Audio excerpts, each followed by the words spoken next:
SpongeBob SquarePants is one of the most iconic video game characters of all time.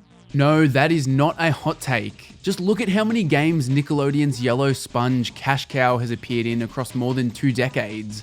Up-to-date figures aren't available, but I wouldn't be surprised to see the SpongeBob franchise appearing as one of the highest selling video game franchises, similar to Dragon Ball, which sits about 36th of all time. In fact, SpongeBob is actually listed by Wikipedia as one of the highest selling video game franchises of all time, listed with estimated sales data of 29 million copies. However, this source comes from a press release by THQ. Yes, OG THQ, not Nordic, from 2010. The press release mentions the unreleased SpongeBob SquarePants. So since the last sales data was published, there have been 6 console games released, including the Battle for Bikini Bottom remake, which sold 2 million copies in its first year alone. While it might not quite crack the top 50 just yet, even accounting for some estimations on how much those 7 games sold, SpongeBob has been synonymous with video games for over 20 years. So today I'm starting my journey looking back at every SpongeBob game released, comparing them, and then ranking them to see which one is the best.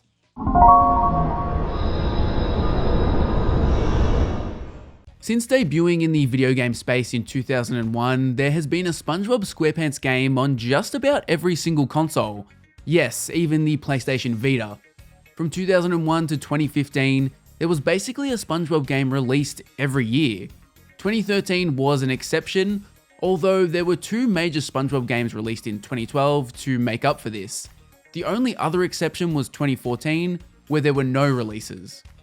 But even with SpongeBob being a cash cow and a staple of the video game industry, it wasn't spared from the rise in development costs and the de-emphasizing of licensed games as a result. The death of THQ also certainly didn't help, which kinda goes hand in hand with licensed games no longer making financial sense. After a lengthy hiatus for SpongeBob games, we saw the emergence of THQ Nordic, who purchased a bunch of Nickelodeon video game rights. Sidebar, I'm probably the only person who cares about this, but the fact that THQ Nordic purchased the rights to 15 other shows back in 2018, alongside the SpongeBob rights, pisses me the f*** off. This got my hopes up for all sorts of new games, and instead we only ever got SpongeBob. Would you show me something if I couldn't have it? SpongeBob made its splashy return to video games with a surefire hit, a remake of Battle for Bikini Bottom, long since crowned as one of the kings of licensed games. We then saw the Cosmic Shake in 2023, a sort of spiritual successor to Battle for Bikini Bottom, as well as the Patrick Star game in 2024, which was developed outside of THQ Nordic, likely because it's technically a different show and has different rights to the main SpongeBob license. There is also an upcoming game by THQ Nordic, which has been revealed but not officially named yet, although leaks from rating boards in South Korea and Germany have confirmed it is called Titans of the Tide, and it seems to tie into the upcoming SpongeBob movie. And outside of starring in his own games, SpongeBob has been a staple in a number of crossovers with huge games. Madden, Hot Wheels, Minecraft, Fall Guys, Tony Hawk, and Sonic Racing Crossworlds have all seen this infectious yellow sponge pop up. So with the future of SpongeBob games actually looking pretty bright, now is the perfect time to take a trip down to Bikini Bottom and compare every single SpongeBob game, starting from the very beginning. But first, if you're obsessed with SpongeBob video games and just games based on cartoons and anime in general like me, make sure you hit that subscribe button and turn on notifications so you don't miss a video, and leave a comment down below letting me know which SpongeBob game is your favorite. Bonus points if you say something other than Battle for Bikini Bottom. Even though it's tired and cliche, all this engagement really helps the channel grow, and it makes it way easier to produce new videos. But enough with that, let's get to ranking. The rich narrative in Legend of the Lost Spatula sees SpongeBob stumbling upon a mysterious statue. Mr. Krabs explains the legend behind it, setting our hero on a quest to find 4 other knobs hidden around Bikini Bottom to access the statue and try and retrieve the legendary golden spatula from the Flying Dutchman. To achieve this, you're going to be doing a lot of jumping and a lot of attacking. Starting off, you're basically thrown into a hub world, scrolling along familiar locations like SpongeBob's Street, the Krusty Krab, and Sandy's Tree Dome. This hub world then branches off into the worlds you need to explore to gain the oven knobs, with these locations again being iconic settings from the show, such as Jellyfish Fields. Gameplay is kept pretty simple. A button uses SpongeBob's currently equipped weapon, while B jumps. That's it. If you manage to screw this up and SpongeBob takes damage, your health status will be indicated by how SpongeBob's dressed. At maximum health, he'll be dressed in his hall monitor uniform, but taking damage will strip him to his usual clothes, his underwear, and if you take more damage, SpongeBob will flop out his gigantic hog. On the surface, Legend of the Lost Spatula just seems like a 2D side-scroller, but after playing it, I'd liken it more to a Metroidvania game. While the main goal of each level is to get the oven knobs, while doing so you'll discover new weapons for SpongeBob to take advantage of. These weapons will allow you to make short work of specific enemy types or even access new areas. It's undoubtedly in that Metroid or Castlevania style. Starting out, SpongeBob's only attack is to blow bubbles. It's a bit of a weird attack too, because it'll go out horizontal for a little bit, but then float upwards, making it tricky to use effectively in most situations. The start of the game is really rough because of this. It felt like defeating or even just avoiding enemies was unnecessarily hard and was quickly souring me on the experience. It initially feels like you can't avoid taking damage 99% of the time in the early going. Eventually I came across a treasure chest that said I had found a new item. These treasure chests give you increased health the vast majority of the time, but every now and then you'll discover a weapon or some ammo. Annoyingly, the game doesn't tell you how to use these weapons. It's left up to you to discover that you have to press select, which brings up your objectives as well as an inventory where you can equip things. Discovering this instantly made the game way more enjoyable. Actually having a way to dispatch basically every enemy in your way was a godsend. Like I said, various weapons will work on specific enemies. It's basically just trial and error to discover what works, and some of the weapons I didn't even use outside of their required appearance in specific boss battles.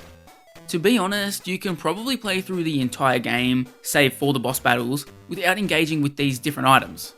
In the few boss battles that are here, the key to actually hurting them is using the one weapon they're vulnerable to, which almost always felt random. There didn't seem to be any real reason why all of my weapons couldn't deal out damage.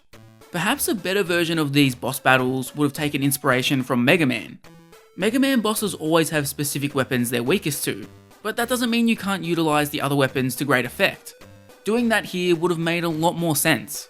While we're on this subject, we've got to talk about how underwhelming the final boss battle is. So SpongeBob gets the knobs, unlocking a pathway literally to hell. Guess that's what he gets for trying to flash people all the time.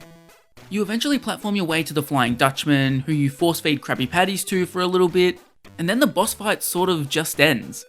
It finishes with such little fanfare that I initially assumed this was part 1 of the boss battle, and the Flying Dutchman would return later in the level for the genuine final showdown. But nope, that was it.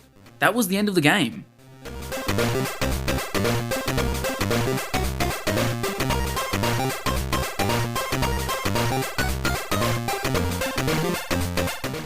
The biggest thing holding back Legend of the Lost Spatula from reaching truly enjoyable status is the control scheme. Having to pause the game, flip through a menu, find and select the item you want, then backtrack all the way out of the menu is insanely cumbersome. I get that you're sort of limited with your controls on the Game Boy Color, but damn, they needed to find a better way to do it. Or alternatively, change the placement of enemies and the layout of levels. Changing items this way is always going to be clunky no matter what. But if you weren't forcing me to pause the game every 5 seconds, it wouldn't be as bad. When you're encountering 2 different enemy types right after each other, requiring you to use 2 completely different weapons to take them out, it's just a pain. It takes what could almost be a serviceable game and turns it into a chore. The other thing really holding back Legend of the Lost Spatula is the platforming. SpongeBob's got the world's highest vertical leap here, which is nice, except for when you want to move sideways. It's so clunky and stilted, and it results in there being no real precision when needing to move from platform to platform. You spend the entire game trying to adjust to this weird feeling, but even by the finale, I wasn't feeling like I'd mastered it. Every jump I'd make came down to a 50-50 coin flip between me nailing it perfectly and me plummeting a million miles below, resulting in a death, or worse, having to climb all the way up again. So yeah, the 2 major aspects of the game are both fundamentally flawed. Usually I'd absolutely trash a game for this kind of execution, but something about Legend of the Lost Spatula has me holding back from that. I think it's because, deep down, there's a fun and interesting game here. Literally just introducing some shoulder buttons that can scroll through your items would instantly fix the combat, and the jumping isn't so poor that it can't be saved. I'm hoping that their other two handheld SpongeBob games follow this formula and iterate on it. A well-executed SpongeBob Metroidvania is within Vicarious Vision's grasp. There are quite a few references to early SpongeBob episodes here, which I was impressed by. The first season of the show had only just finished airing a couple weeks before this game's release, so it's nice to see stuff like the iconic locations used as levels, and characters like Bubble Bass and the Flying Dutchman being enemies. One thing I didn't understand was why when you talk to the Chum Bucket, you get a line of dialogue that says, "I went to college." Is this a reference that's flying over my head? The final major thing to mention here is the frame rate. Now, I don't know whether this is an emulation thing or something wrong with the actual game itself, but good lord, the frame rate chugs at times here. I can't say I've ever seen other games on Visual Boy Advance chug this badly, and even when I'm emulating PS3 games, they tend to run smoother and more consistently. Because of this uncertainty, I'm not really using this in my assessment of the game, but it's something to be mindful of if you're attempting to play this game yourself. Unfortunately, things are starting off a little shaky for SpongeBob, and I have to place Legend of the Lost Spatula in D tier. The ingredients of a good and extremely interesting SpongeBob game are here. Attempting a Metroidvania right out of the gate was ambitious from developer Vicarious Visions, and they didn't quite nail it. There are just far too many negative aspects of Legend of the Lost Spatula, but what saves it from F tier are a lot of those interesting Metroidvania elements.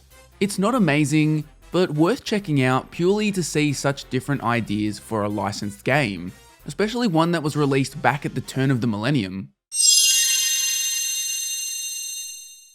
The differences between SuperSponge on the PS1 and SuperSponge on the GBA that I've found have been relatively minor, hence why I'm just reviewing the PS1 version. Mostly, the GBA graphics are less detailed, there's no voice acting, and the way health works is slightly altered. The Shakespearean story in SuperSponge is entirely focused on SpongeBob doing fetch quests for Mermaid Man and Barnacle Boy. Patrick's birthday is coming up and SpongeBob wants to get their autographs for him as a present. Naturally, the old coots want nothing to do with him, so they continuously send him on errands, with the end goal of killing him so they're free of his harassment. The game's divided up into chapters based on the various items SpongeBob has been tasked with retrieving. There's 5 of these in total, with like 5 or so levels inside of each of them. Being a PS1 game, you might be a little shocked to see that SuperSponge is a 2D platformer. Sony wanted to push the 3D graphical capabilities hard with the OG PlayStation, resulting in the vast majority of the library being built around 3D. SuperSponge actually really stands out on this console. It just doesn't fit on the PS1 and feels way more at home on the GBA. The concept is pretty basic, with the gameplay being a simplistic left to right side scroller. Some later levels do get a little more creative and tricky with their level layouts, but mostly the way levels progress are designed to be accessible for newer gamers. Being aimed at that younger demographic, the first chapter of SuperSponge is super basic. Anyone over the age of 5 will sleepwalk right through it. SpongeBob's default arsenal is similarly basic. You can jump and do a ground pound. That's it. Every single level in the game is just about you getting from A to B, but along the way they'll try and tempt you with spatulas. Collecting 100 of these bad boys will grant you an extra life, but Climax have somehow made this feel really awkward. For example, in a Mario game, there's well over 100 coins found in many levels, and you'll also have your coin count carry over as you progress. In SuperSponge, there's exactly 100 spatulas in every level. No more, no less. Also, your spatula count doesn't carry over. Once you finish a level, you start back at 0 again. Spatulas act as your health, like rings in Sonic. As long as you have at least one spatula, you can't die, except for in a couple of very specific circumstances. Actively going after the spatulas is utterly pointless. There are extra life tokens scattered throughout for you to collect, meaning going after 100 spatulas is ridiculous, especially because chasing them down often results in you getting hurt and having less spatulas than when you started. While the game suckers you in with its baby ass beginning chapter, it's all to set up one of the most insane difficulty spikes. Chapter 2 is an unbelievable jump in difficulty. I didn't die a single time in Chapter 1, but managed to see the game over screen pretty quickly in Chapter 2. If this blink of an eye change was jarring and a struggle for me, I could only imagine how a kid would have dealt with it. Hitting the game over screen allows you to pick off exactly where you were, but you only get 3 continues before you bite the dust for good.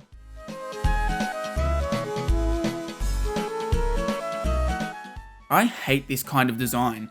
As I've said numerous times, it's a dinosaur-ass archaic holdover from the arcade days.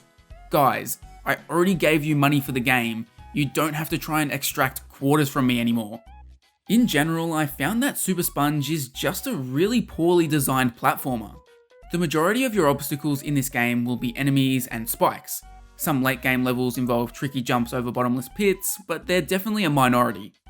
What I found was that when combined with the Spatula health system, I could simply run headfirst at any obstacle, take damage, abuse the moment of invincibility the game gives you after taking a hit, and then recollect my spatulas. The question is, why does this system work in Sonic, but not here? Well, I believe it comes down to the fundamental ideas behind the two games. In Sonic, your main goal is to go fast. The devs want you to be flying through levels at a fast pace, so the health system accommodates that. SuperSponge isn't at all trying to be like Sonic though. It's not about getting players to race through levels, so instead you're left with a broken system allowing things to happen that the developers clearly didn't intend for. In one of Chapter 4's levels, I literally completed the whole thing in roughly 15 seconds just by sprinting to the end and not caring about damage. You've definitely screwed up the design of your game when 90% of obstacles are solved more efficiently by deliberately taking damage rather than trying to skillfully platform past them.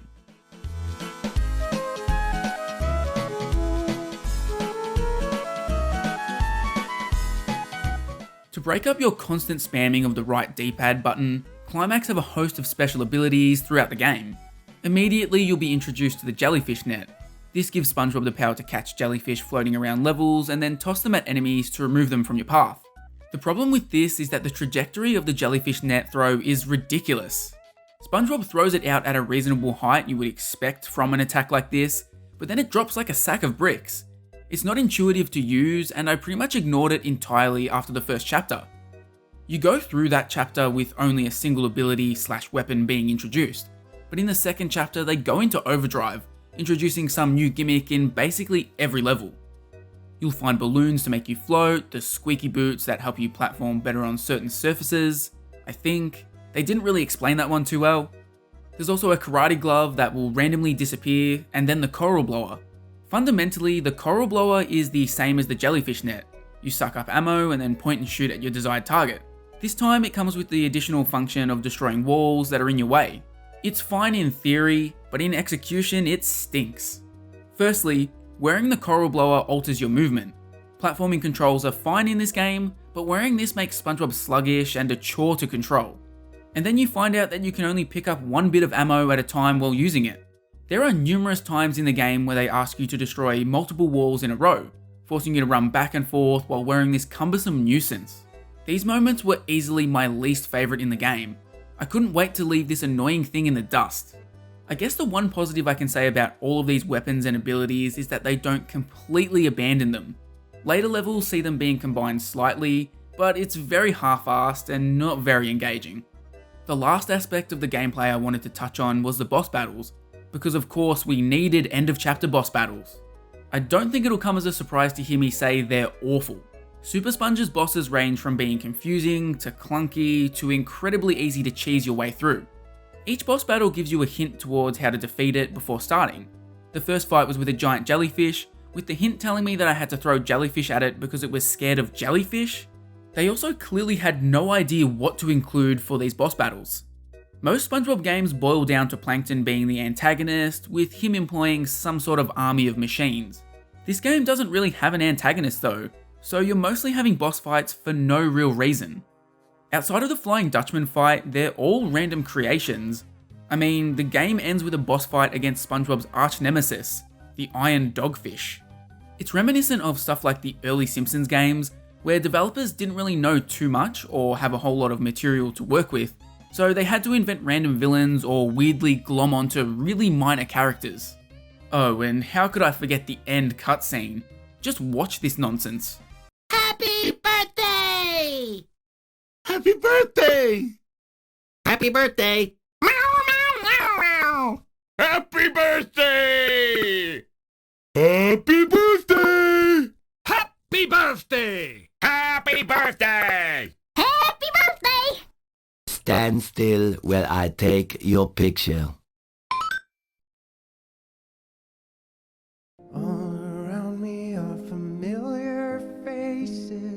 So I've trashed most of the gameplay aspects, but SuperSponge actually manages to shine brightly when it comes to presentation. Early builds of this game apparently experimented with 3D models, but they eventually settled on a sprite-based system, possibly to make it easier to adapt for the GBA. The characters look really damn good in my opinion, and the animations are really expressive. You can find a whole bunch of these posted online as GIFs, and they give you a great look at them close up. The backgrounds and levels look nice as well. Environments were constantly changing, meaning new levels were never dull to jump into. Climax Studios decided to go the extra mile and include full voice acting for all dialogue. Not something one would expect in a 2D platformer. Thanks, kid. Look, kid, Eminem has had a turn, the TV is broken, and unless you get the right tools, he's gonna miss his favorite cartoon. Can you help? Does a snail meow? You bet! This is a fun addition for the cutscenes. My only negative is the voice actor for Mr. Krabs. For some reason, Clancy Brown, the iconic voice of Mr. Krabs, often doesn't do the voice in video games. This can be seen most notably in Battle for Bikini Bottom, and it's present here too. The replacement voice is not good, but Krabs is such a minor part of the game that it doesn't really matter. On the flip side, this is one of the only games where Ernest Borgnine voices Mermaid Man. On the complete opposite of the spectrum to the Mr. Krabs voice performance is this game's soundtrack. Good lord, who gave the composer permission to go so hard here? Basically every track in this game slaps, and while I was having a pretty miserable time with the gameplay, the music definitely helped make it a more bearable experience. SuperSponge is not good. It's not fun, and there's too many fundamental errors and failures to get any serious enjoyment out of it. At the core, it's just very clunky. The actual platforming controls are fine, but the way levels are constructed and laid out is terrible. There's no flow to anything, and you just end up resorting to blindly running through all obstacles. They introduce too many gameplay ideas when it comes to the weapons and abilities. Heck, I'm just now remembering that I didn't mention the bubble blowing platforms or the jellyfish gun.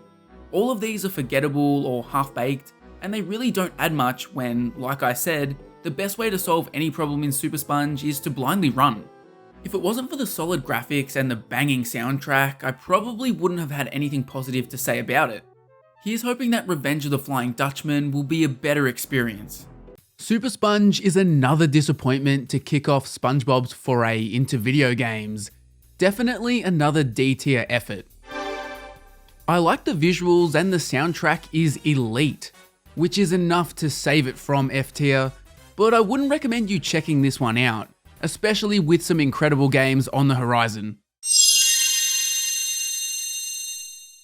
One thing I found quite interesting is that the home console and GBA versions of Revenge of the Flying Dutchman aren't all that similar. They both have the Flying Dutchman appear and have a treasure collecting motif, but outside of that, they're not too similar. There was some connectivity planned between the GBA and GameCube versions, but that really wouldn't have made them any more similar. Revenge of the Flying Dutchman's narrative is much more high stakes on home consoles. Gary accidentally digs up the Flying Dutchman's treasure, which leads to SpongeBob releasing the ghost pirate from his slumber. The Dutchman then takes Gary, and eventually all of your friends, to be part of his ghostly crew. It's up to SpongeBob to save the day. I have to say, the writing in this game is fantastic. Playing through this story, it honestly wouldn't have felt out of place as an episode in the show's golden era. Avast, matey! Who goes there? Be ye here to steal my booty? Oh, believe me, I have no interest in touching your booty. I just want to find my friends and get them home. Apparently some fans dislike this game because it doesn't feel the same as the show when it comes to tone and writing, but I couldn't disagree more. This is spot on. You don't really experience the story through cutscenes.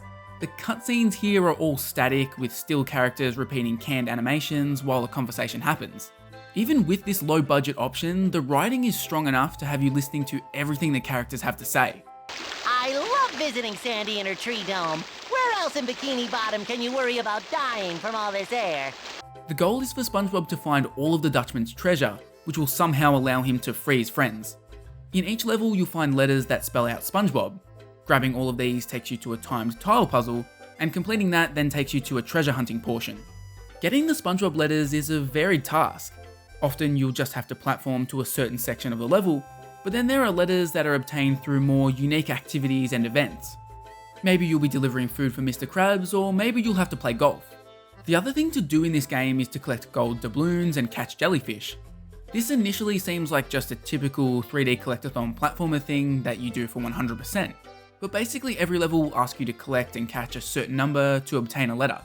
There's also times where you have to pay people off with a required number of those items to progress, so in general it's a good idea to not neglect these seemingly optional aspects.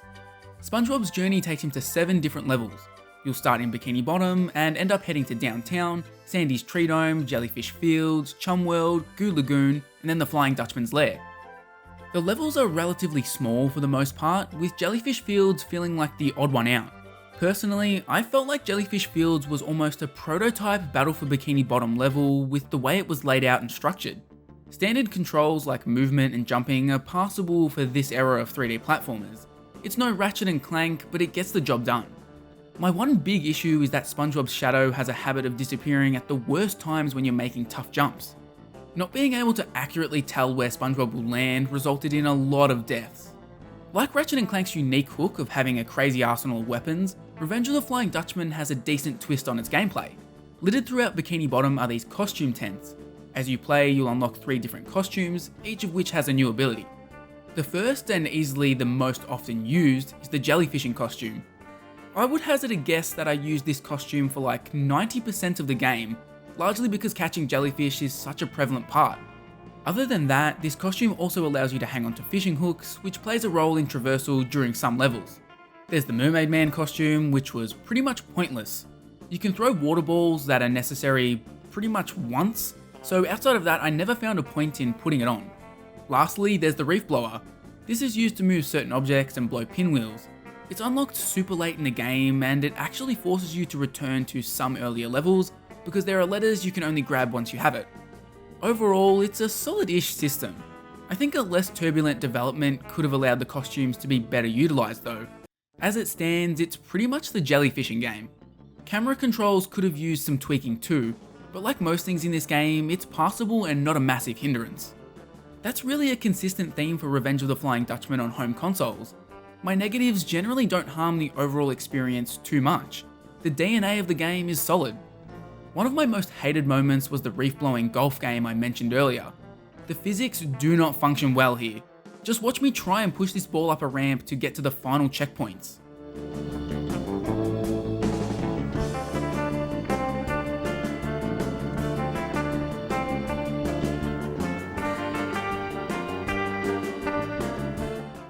The Goo Lagoon level kinda sucks from top to bottom too, and then naturally, this game had to shoehorn a boss battle in before it could conclude. You literally go the entire way without so much as sniffing boss battle style gameplay, and then bam, the game has to end with an out of character boss battle. The presentation is a mixed bag like the rest of the game. It gets a big tick for having the entire voice cast here. Even Mr. Krabs has the correct voice. There's just one notable exception. For some reason, Tom Kenny, the goddamn voice of SpongeBob, isn't the voice of the French narrator like he usually is. Man. You don't understand. The book you borrowed from Squidward was not completely accurate. In fact, it was a little out of date. Uh-oh. This seems bizarre. Like, Tom Kenny is already here voicing the main character. Why isn't he also doing this role? I can only assume this must have been a money thing. I can't think of any other reason why he wouldn't do it. It's pretty cool to see Bikini Bottom brought to life in 3D for the first time, with the majority of the iconic locations from the show on display here. And where else could you get to experience SpongeBob taking a piss?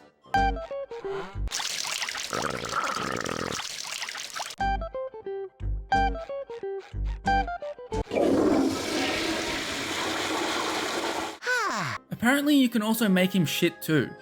Revenge of the Flying Dutchman is just dripping in early 3D platformer jank. Just look at Larry or these Chumworld clowns running away after cutscenes. Hey, don't you want to take your shoes off before you go swimming? Professor? Oh.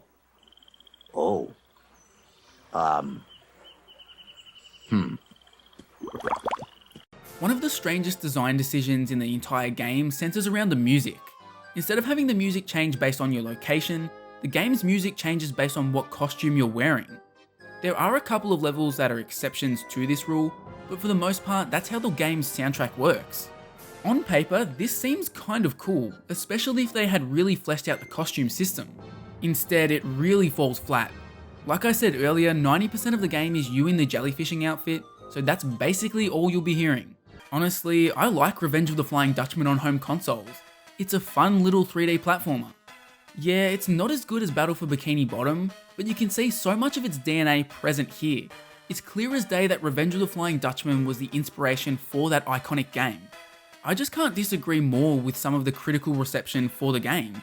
In particular, I want to highlight the IGN review by Mark Ryan, which uses several ableist slurs to put down the game.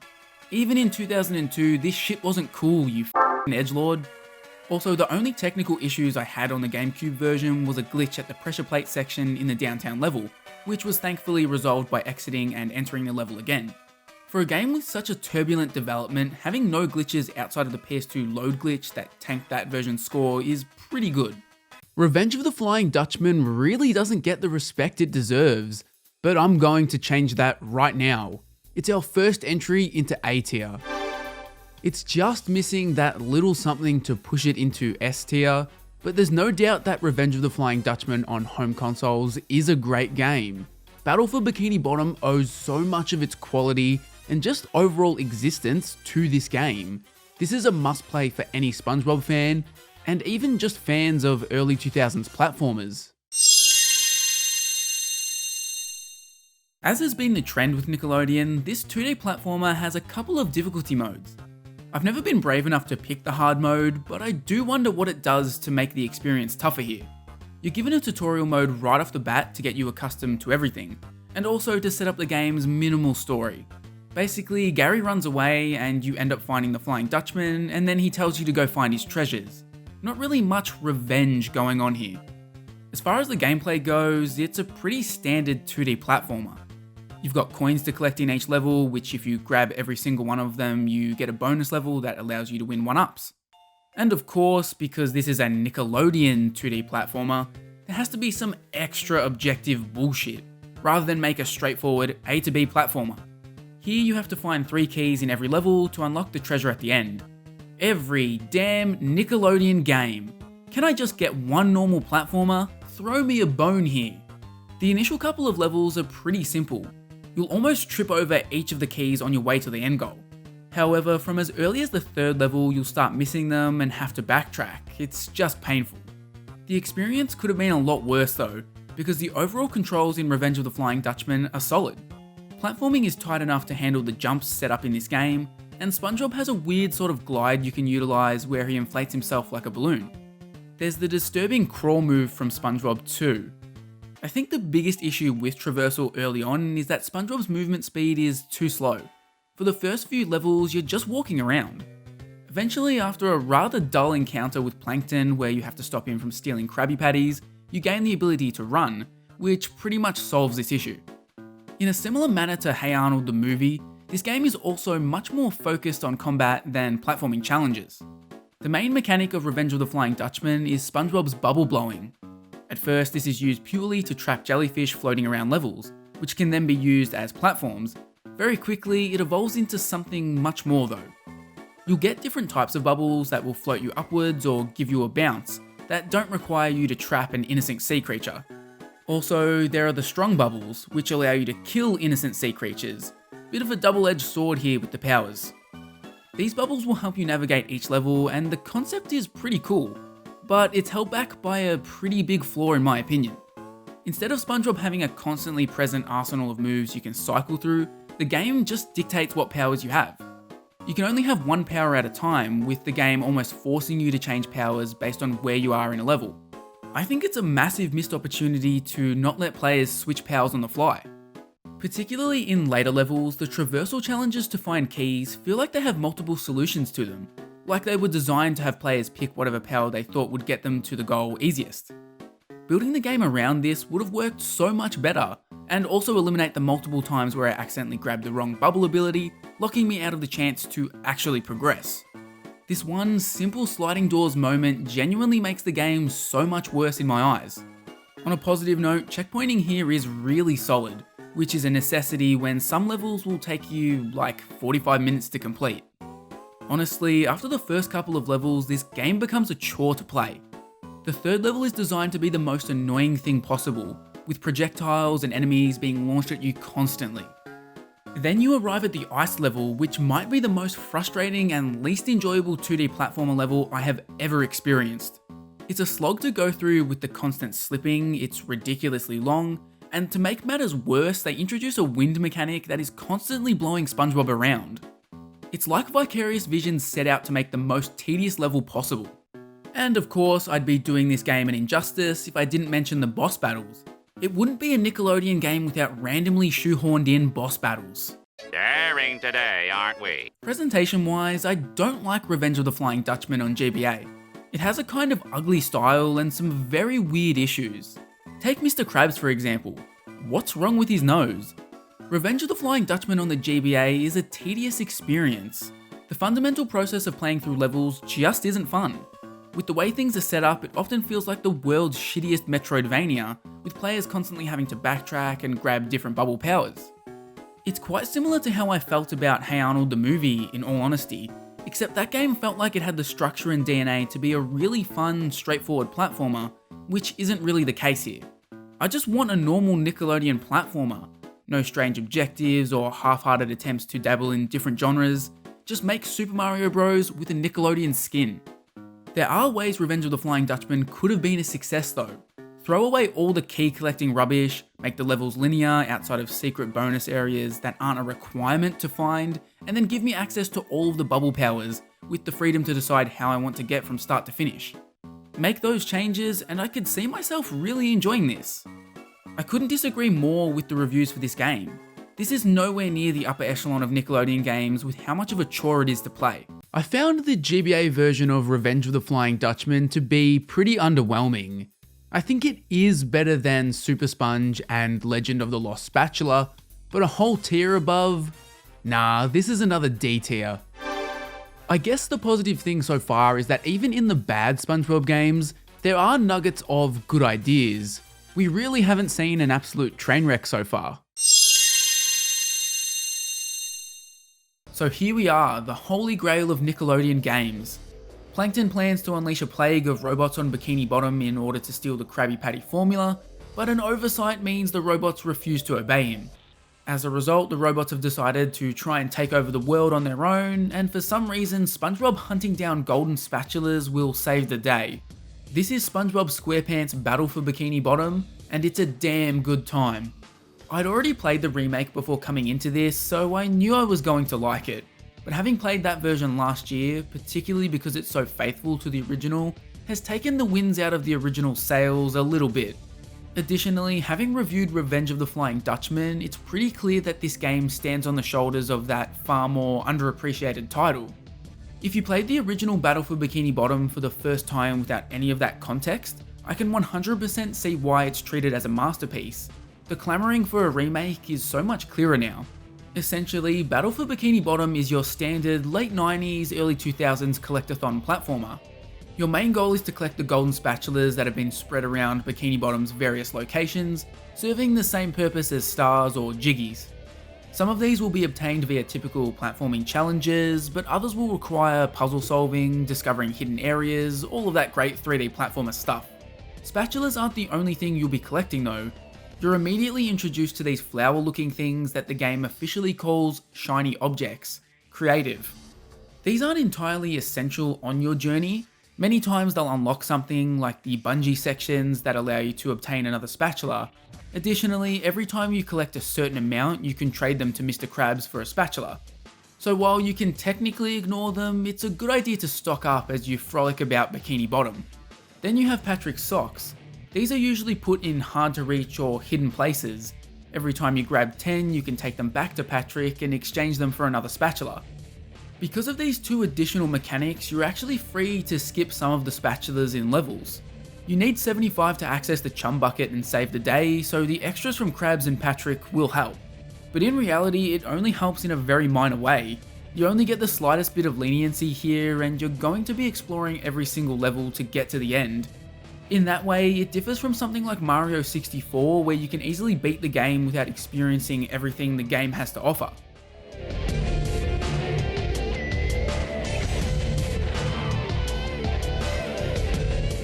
I think my favourite aspect of Battle for Bikini Bottom, at least when it comes to controls and gameplay stuff, is how smooth the movement is. Controlling SpongeBob is a dream. It might actually be some of my favourite 3D platformer movement from this era of consoles. Jumping works perfectly, combat is decent, it basically polishes up all of the issues with Revenge of the Flying Dutchman.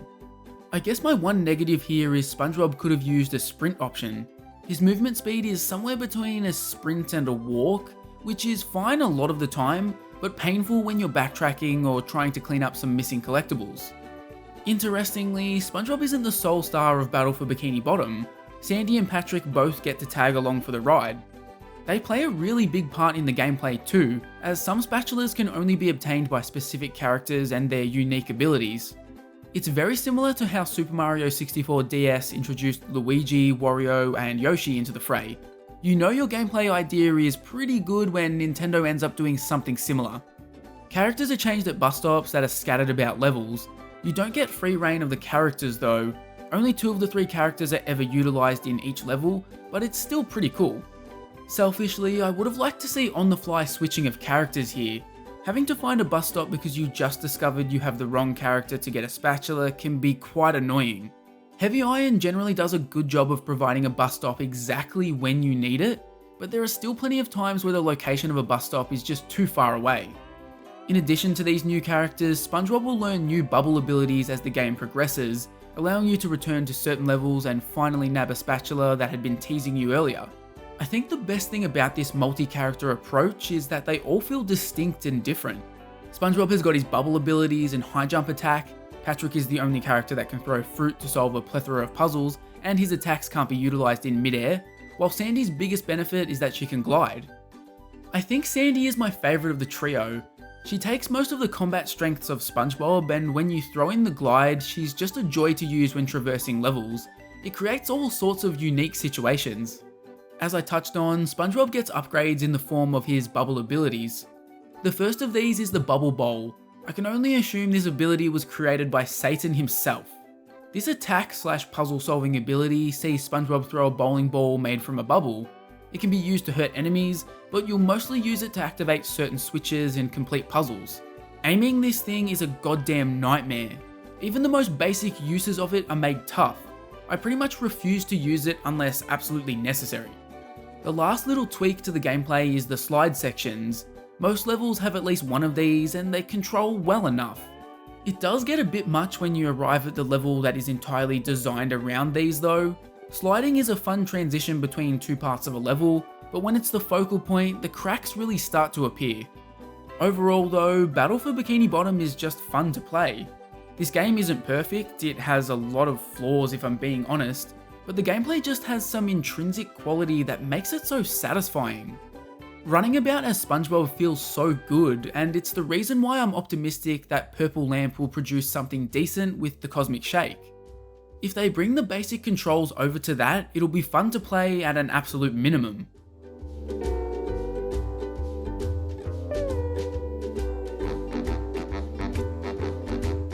I think the elephant in the room is the levels. I have a love-hate relationship with almost all of them. Having already played and platinumed the remake, I was well and truly familiar with everything on offer here. My response upon arriving at almost every level in this game was, ugh, not this level again. Levels are quite expansive and always feature multiple areas, and the best part is that almost all of them are iconic locations from the show. Off the top of my head, the SpongeBob's Dream level, which is a really weird addition, is the only level that isn't directly ripped from the show. Getting to explore Jellyfish Fields, Rock Bottom, Kelp Forest, the Mermalair, Goo Lagoon, it's all just so cool if you're a fan of the show. But I found that at best, practically every level had at least one section or area that I despised. At worst, I straight up hated entire levels. Kelp Forest can jump straight in the bin. Hated it on my first playthrough, still hate it now. The Mermalair is tedious to play through because, as I mentioned, the Bubble Bowl sucks. I didn't even bother with the golden spatula linked to guiding this rolling ball along because I was getting PTSD flashbacks. Even when that level isn't using the bubble bowl, it's just not fun. And then there's the Mr. Krabs section of SpongeBob's Dream, which is entirely dedicated to combat. Like the level dedicated to sliding, this exposes that the game isn't made for in-depth combat sections. It's definitely overstepping its limitations here. These levels are why I wish the game was more liberal with the golden spatulas. Super Mario 64 might be the most replayable game of all time, and I think a lot of that has to do with the overabundance of stars. On subsequent playthroughs, your new knowledge of the game allows you to skip over the stuff you disliked, which is super cool. In Battle for Bikini Bottom, you're pretty much forced to re-experience everything again if you're doing a normal playthrough. One quality of life improvement it does have over most of its contemporaries in the 3D platformer genre is its fast travel. So many games to this day still mess this up. Battle for Bikini Bottom allows you to fast travel to any location at any time. In addition to this, levels themselves have a pretty extensive fast travel system to their different areas. I think this was some brilliant foresight from Heavy Iron. They realised the game they made lent itself to 100% completing it really well, so they made that experience as seamless as possible. They didn't know it at the time, but these decisions are a large reason why getting all of the trophies or achievements is so enjoyable in the remake. But to get negative again, the end of act boss battles are awful. After grabbing a certain amount of spatulas, a new portion of Bikini Bottom opens up, but not before you slog through a boss battle. These are insanely tedious. The boss's patterns are so basic and easy to dodge, but they last forever and they have so much health that it takes forever to beat. They're not cheap or a complete disaster, but by being so boring and so long, it's a pain to sit through.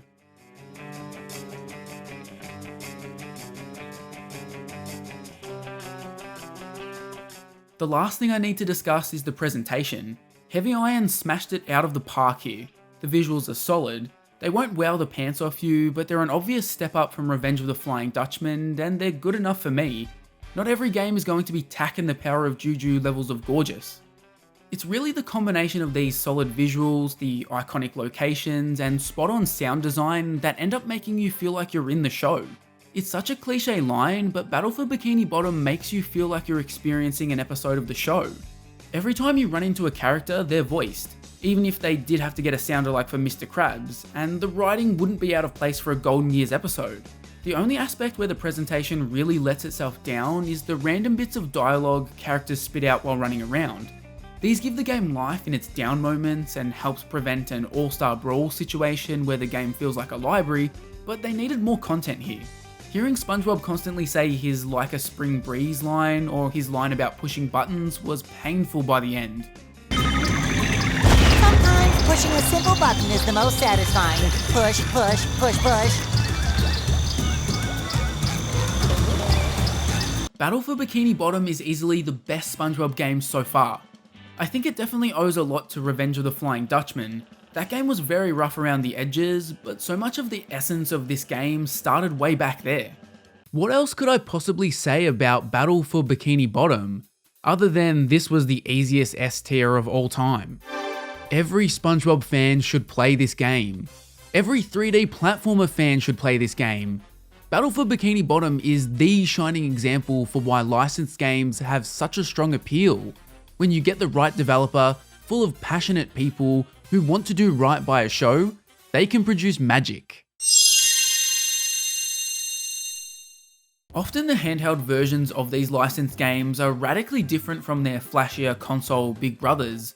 Many times they genuinely have very little to do with one another. That's not the case with Battle for Bikini Bottom on GBA. The basic story premise of robots being unleashed into Bikini Bottom by Plankton is here, and your goal is still to collect golden spatulas. However, what is naturally different is the gameplay. Not exactly possible to bring a 3D platformer to a handheld back in 2003, unfortunately. Much like Vicarious Visions did with Revenge of the Flying Dutchman, they go the 2D platformer route here. And if you played that game, you can immediately tell that this is pretty much a direct follow-up to it. Vicarious Visions seem to have pared back the complexity of SpongeBob's arsenal here though. In Revenge of the Flying Dutchman you had an array of bubble powers, while in Battle for Bikini Bottom your bubble is pretty much just used for attacks. You'll jump and glide with A, and that's about it for the controls. Overall, the movement and platforming is passable. It's a little bit sluggish, but nothing that impedes the experience too much. It's off just enough to have you wishing it wasn't so stiff, but I couldn't complain too much. As I mentioned, the GBA version of Battle for Bikini Bottom retains the golden spatulas mechanic, but unlike the home console version, these aren't scattered around levels locked behind various tasks. These are instead tucked away in corners of the level or require some puzzle solving to gain access to. It's pretty standard platformer stuff. And again, deviating from the home console design, players will need to collect every golden spatula in the game. Each level has 3 of them, and you're unable to move to the next level if you don't have them all in your possession. In addition to the spatulas, you'll see a fair amount of Krabby Patties scattered across levels. Nabbing each of these unlocks a bonus level, which is an on-rails vehicle section like in Revenge of the Flying Dutchman. While mechanics like this are nice to have because they give the regular gameplay a brief break, give some extra focus to the platforming, and they reward the player for being thorough, the execution of the actual bonus level here is really poor. Not only do you have to collect every Krabby Patty in the regular level, but you also need to grab every Krabby Patty in the bonus level to even get a reward. This is just silly. You're not rewarding the player when you do this, and honestly, I'd rather not get the bonus level at all when it's set up like this. Battle for Bikini Bottom on GBA takes Saturday morning sanitization of violence to the next level. Old Saturday morning cartoons weren't allowed to kill humans, so the heroes would usually just destroy robots. Well, here, SpongeBob faces robots, but isn't allowed to kill them. Instead, each of your different avenues of attack with SpongeBob will simply stun the enemies. In reality, this decision was designed as a gameplay mechanic rather than toning down the violence. This game heavily revolves around stunning enemies and then using them as platforms or trampolines. Jumping on their heads will allow you to jump higher, and while they're stunned, you can push them around the level to access various different areas. It gives levels a real puzzle vibe as you try to figure out how to get from A to B. But the most unique aspect of the game is mystery. Lisa! Yes, SpongeBob's pet seahorse makes an appearance here. Well, it's actually a lot more than an appearance actually. Mystery is a featured player. In practically every single level, you'll come across her and she has a wealth of different abilities. She'll eat away roadblocks, she moves a bit quicker and jumps a bit higher than SpongeBob. After playing with Mystery for a little bit, you'll quickly realise that this is very reminiscent of using Yoshi in Super Mario World. One of Mystery's greatest uses in the gameplay is jumping with her, then having SpongeBob abandon her midair to get a super duper mega jump. This is ripped straight from arguably the greatest 2D platformer Nintendo ever produced. It goes even further than that though. Mystery can swallow up enemies and spit them out in another location, once again playing a part in the puzzle elements. Then once you run into the Bullet Bill style enemies, it becomes so bleedingly obvious that Vicarious Visions wanted to make their own homage to Super Mario World. It's an inspiration that extends to the level design too. One of my biggest criticisms of Revenge of the Flying Dutchman's GBA release was the annoying, almost open style of levels where you were forced to explore everywhere to find the required items for you to progress to the next level. Battle for Bikini Bottom scales this back a fair bit, instead opting for a style reminiscent of Super Mario World, where levels will often have branching paths. When you first start the game off, levels are entirely linear. It's almost impossible to miss the spatulas and you're essentially just going left to right with some verticality thrown in. It's actually really fun when the game sticks to this. Issues only start cropping up once they get more ambitious with the levels. When they become less linear, they become cumbersome here. You inevitably find yourself having to backtrack to get items you missed and could never have possibly foreseen coming. At one point they introduced locked doors without warning. Unless you're searching every inch of that level, you'll hit this roadblock and you'll be forced to backtrack. In my opinion, backtracking is probably one of the least enjoyable things to throw in a 2D platformer. If you want to do that, just go full Metroidvania. It doesn't work for a pure platformer. I had countless experiences where I was scrolling along, then all of a sudden came to a gap that I couldn't possibly jump over without having a robot to bounce off of. This would then result in me having to backtrack way too far to find a robot. It's just a silly design. The player could never possibly predict this. You're just forcing me to walk around in circles and get progressively less interested in the game. The icing on the cake is that it's very easy to get stuck in levels. Due to the game's puzzle nature, if you push a block incorrectly or destroy the wrong enemy with Mystery, you can quickly find yourself locked in purgatory. It's a real shame that Vicarious Visions shot themselves in the foot here. I think Battle for Bikini Bottom on GBA had real potential to be great. The game already had the robots being used in the platforming and Mystery to spice things up. To me, the more open structure of levels and leaning way too far into the puzzles was unnecessary. Ultimately, I find this version of the game hard to recommend. It does so many things right, but when you start encountering frustrating occurrences where the game says, "Tee hee, guess you didn't know that you needed to bring a robot here every 2 minutes," I can't imagine anybody would truly love this game. It's a real shame because I think Battle for Bikini Bottom could have been tacking the power of Juju levels of great. While it doesn't quite pull off the same impressive quality as the home console version, Battle for Bikini Bottom on GBA is easily the best handheld SpongeBob game so far. I'm going to place it in C tier. With a little bit more polish, this could have been a genuinely great game. I'd go as far as recommending this one as there's plenty of enjoyment to be had before some of the less flattering design decisions take over towards the later portions of the game.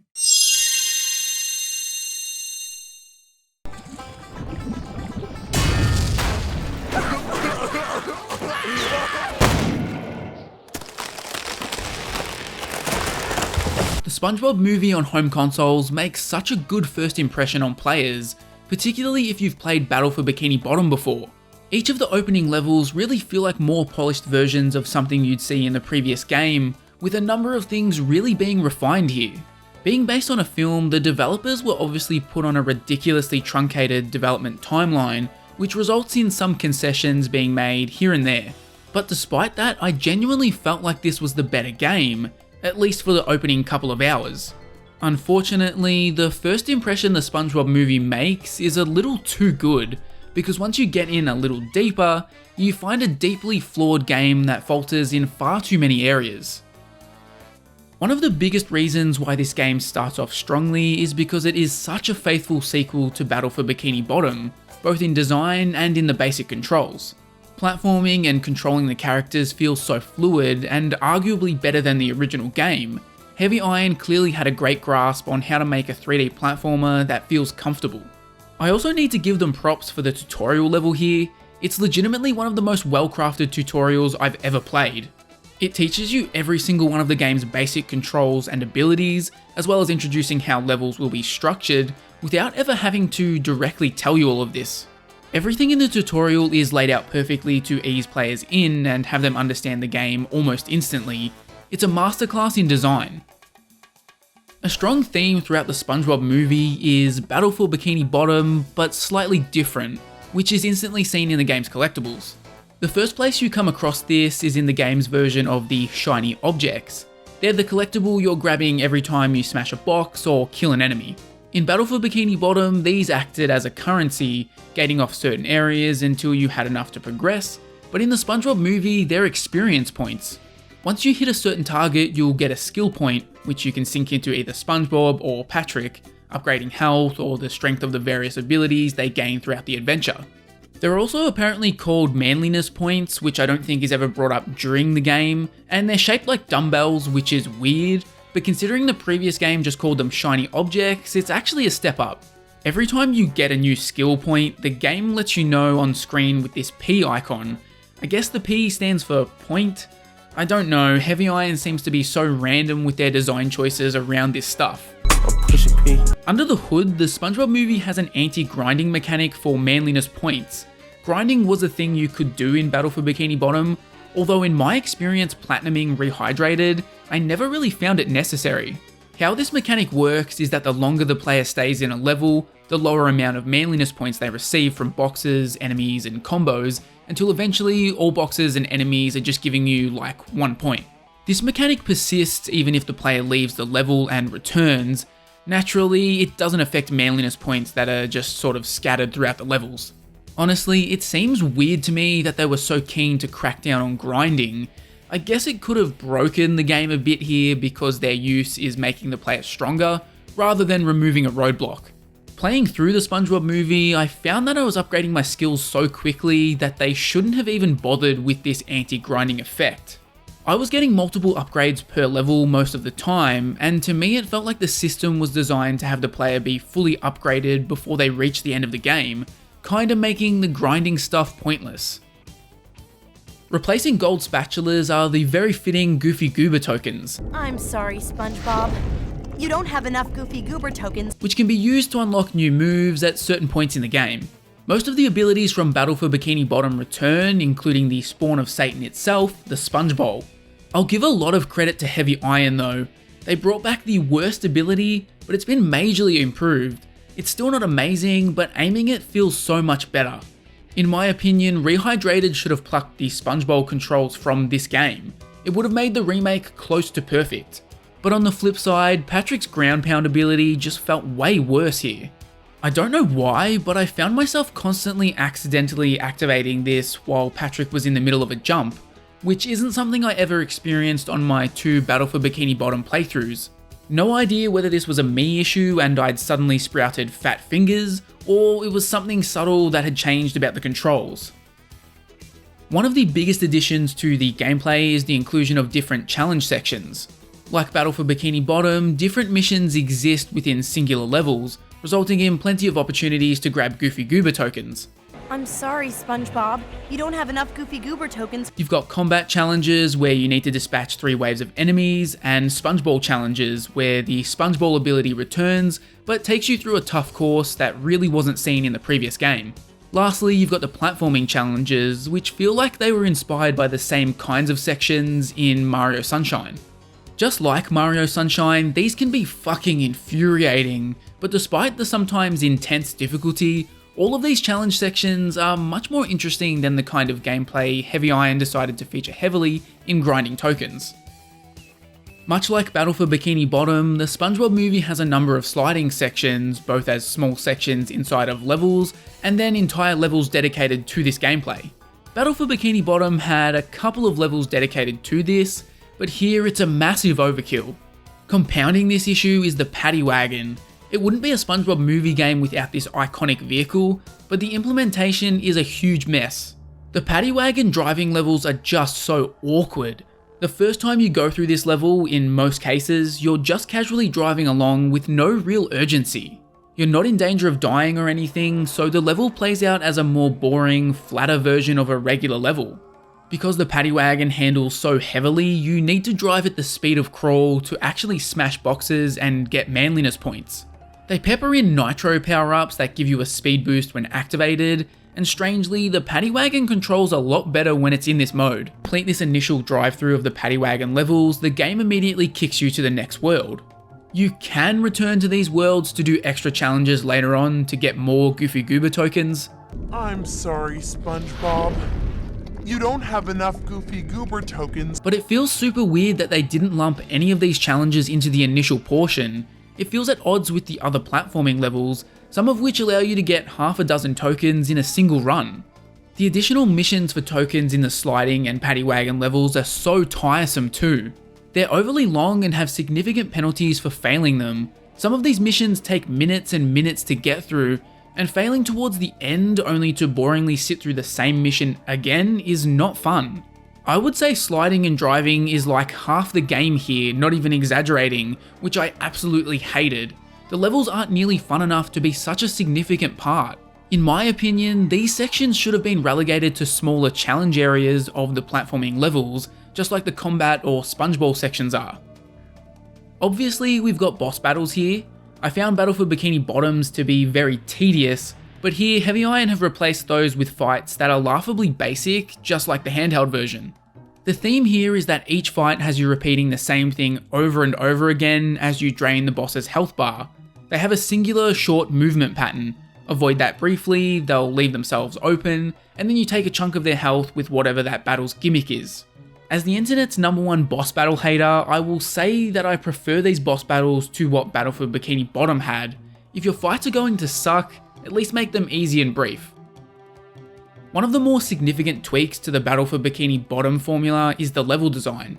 Even going back to Revenge of the Flying Dutchman, these home console SpongeBob games in the PS2 era had a sort of Mario 64 level design where you had a bunch of missions in a singular open level. But what I loved is that you could get a bunch of spatulas in one run, whereas Mario 64 has you entering and exiting the level constantly, something they fixed with Odyssey. It's part of the reason why I hate the driving and sliding levels, and while the SpongeBob movie does kind of retain this design philosophy in its platforming levels, it's just a bit off. Levels are much more linear here and way smaller in scope. Yeah, I'm still able to get a bunch of Goofy Goober tokens. I'm sorry, SpongeBob. You don't have enough Goofy Goober tokens. But it feels like they're all being given to me on a linear path, rather than me venturing off and finding unique areas. The areas that do branch off the golden path are usually so small that it loses the sense of exploration and discovery in Battle for Bikini Bottom. I think this all comes down to this game being based on a film. I would be surprised if the development time for the SpongeBob movie was anything close to Battle for Bikini Bottom. Heavy Iron was also developing the Incredibles game at the same time, so it's little surprise this title turned out to be a little unambitious. And these quirks in the game's development cycle result in very poorly implemented segments. One of my biggest issues was with the level where Patrick's throwing ability is reintroduced. Heavy Iron makes throwing a pivotal part of the combat here. So many enemies can really only be defeated with a throw. But these enemies also take multiple hits to die, so usually this results in you having to run back and forth from watermelon spawn points to kill these enemies. The biggest issue with the SpongeBob movie though is its obsession with road blocking and gatekeeping.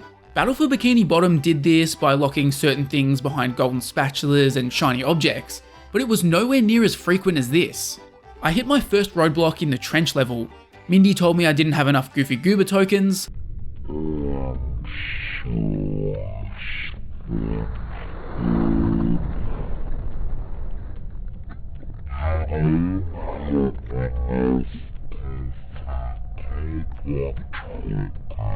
To learn a new move that was required to complete the level. Once you hit your first roadblock in this game, you will keep hitting them over and over again. It ends up feeling like you hit a roadblock every time you come to a new platforming level. The one saving grace of this is the fast travel system. Instead of just warping you from level to level, Heavy Iron allows you to teleport straight to a mission. This makes grinding out tokens a little more tolerable. Having to go through entire levels for this would have been pure misery. I just don't understand Heavy Iron's obsession with this kind of structure. There's nothing like being ready to head to the climax of the game, only to have Mindy tell you to grind more Goofy Goober tokens. The game also gives you a more subtle roadblock during Patrick's throwing level, where you can't progress without upgrading Patrick's ground pound ability. You need to be able to stun enemies with this, which then allows them to be thrown. The game makes zero mention or hint at this requirement. They give you complete flexibility to upgrade whatever you want in this game, so if you hadn't upgraded that specific ability, you're stuck grinding manliness points. That's if you figured out that upgrading the ground pound is the solution to your problem.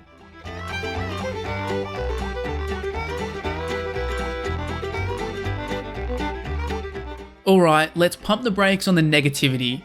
The SpongeBob movie is a real step up from Battle for Bikini Bottom in the presentation area. I think this is actually an added benefit of this game being a sequel. Most of the big ticket mechanics were created for the previous game, allowing Heavy Iron to spend more time on things like visuals. This is partly why this game isn't a massive disaster. Movie tie-in games were made on insane timelines, but because Heavy Iron had already laid the game's foundation previously, it was never going to turn out abysmally. It's not all smooth sailing though, because the cutscenes are kind of weird. They do this strange thing where they'll use screenshots from the film with the French narrator talking over them, but then a lot of the time they'll cut from that to an in-engine cutscene that depicts exactly the same thing. But without this, we wouldn't have gotten the abomination that is fake Hasselhoff. Oh, and the voice cast is superb. Basically everybody reprised their role except Alec Baldwin as Dennis. Yes, this means Scarlett Johansson recorded lines for a damn SpongeBob game. The last of Plankton's propaganda towers are here on the edge of the desert. Based on my tweet that went viral, a lot of people didn't even realize ScarJo voiced Mindy in the movie, let alone the video game adaptation. Crazy to think one of the biggest movie stars on the planet was doing this.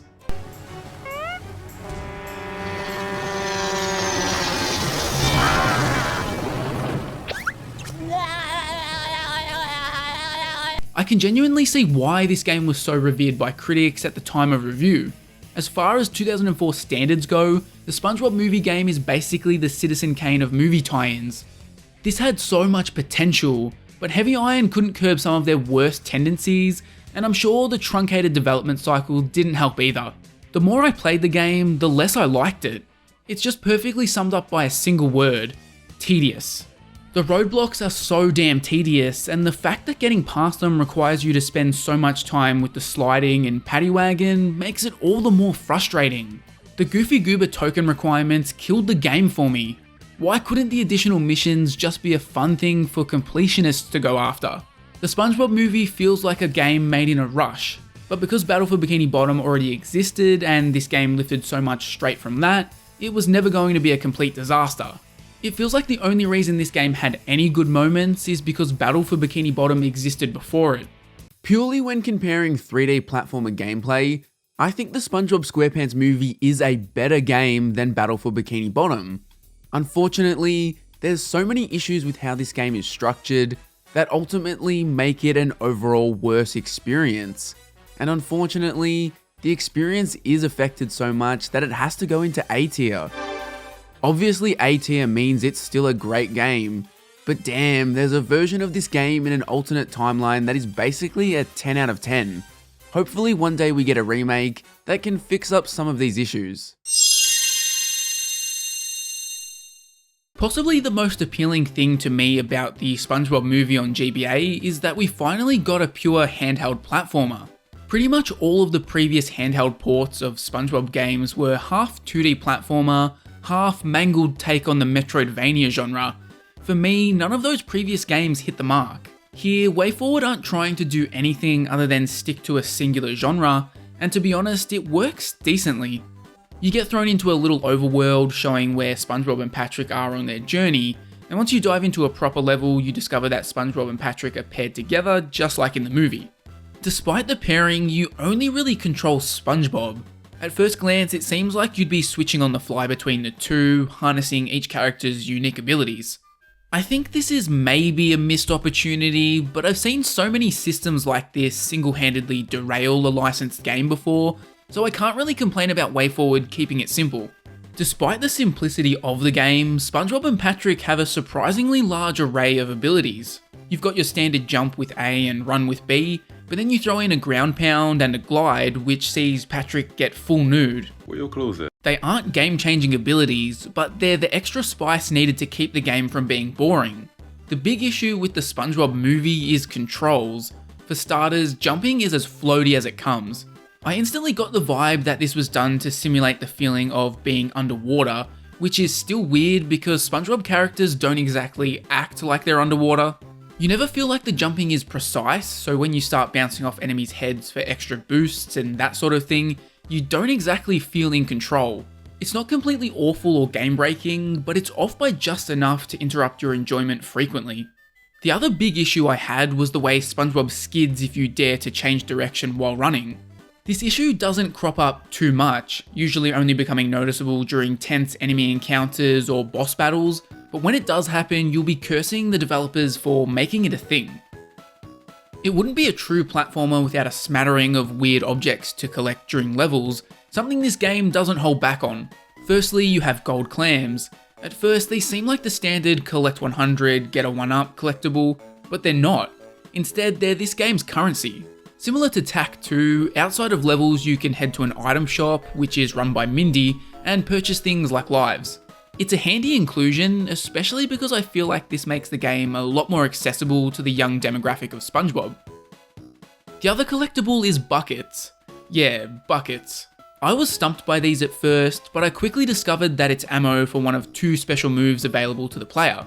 By holding R, you can charge up a battering ram that utilizes Patrick's Big Chungus Girth. This flies through basically all enemies, destroys some roadblocks, and it plays a pivotal role in a lot of levels. Pressing L sees SpongeBob expand and then explode a bunch of bubbles, destroying every enemy that's on the screen. Becomes pretty obvious why they used limited ammo for this when you witness how overpowered it can be. Buckets are one of the items you can purchase from Mindy, so you can stockpile them to cheese your way through any section, giving you a particularly hard time. Taking a page out of the classic Mario formula, grabbing a mustache grants you invincibility. These are integrated into the level's design in a pivotal way, generally being placed in sections that would be almost impossible to pass through without dying in your normal state. Overall, the gameplay on offer for the GBA's version of the SpongeBob movie is okay. It doesn't dare to stray outside of lines and do anything too risky, but it all works pretty well for the most part. If the jumping just felt normal, I wouldn't have much to complain about. The bones of this game are solid. The extra spice peppered throughout can be tiresome though. I'd be doing myself a disservice if I didn't shout out the paddy wagon and on-rails running levels. These stray ever so close to obligatory shmup section territory, but I'll give it a pass. These are boring and not fun at all. You simply need to survive for 60 seconds, with one of these being placed in every world. Then you've got the boss battles. No prizes for accurately guessing my opinion on these. They suck, but not in the typical, oh my god, these are painful to sit through way. Instead, they're so damn basic that they feel like a waste of time. At their core, you just need to bop the boss on their head 3 times. You've got to dodge their movements until they stop, something you'd be able to do in your sleep because they're so simple. I know this is focused on kids, but it really felt like these boss battles were placed here out of obligation.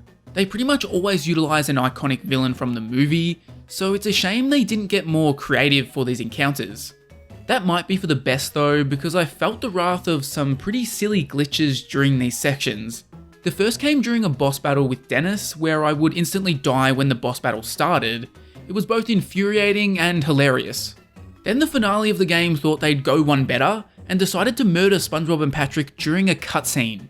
In the final boss battle, Plankton interrupts the chaos to talk to you, and for some reason I just died.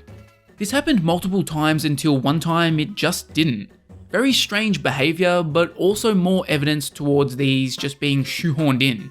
As you'd probably expect, this game uses a bunch of screenshots from the film to tell its story. However, it's not entirely straightforward. The screenshots look like they've been remade in some cases, while in others it looks like a hybrid of game graphics and the film. It can be pretty bizarre, but look, it's a GBA game, so I wasn't expecting an amazing retelling of the film's story anyway. The actual in-game visuals are really solid. I like SpongeBob and Patrick's sprites, and they have a nice fluidity to their movement, but their running animations look goofy as shit. And then you've got some oddly sexual sound effects from the game's characters. No! Where this game really stumbles is the level design. The first issue stems from the source material. In my opinion, the SpongeBob movie doesn't have enough unique locations to carry a game with this many worlds. This isn't a particularly long game, but even with 6 worlds made up of 4 levels, it felt like I was running through so many generic settings.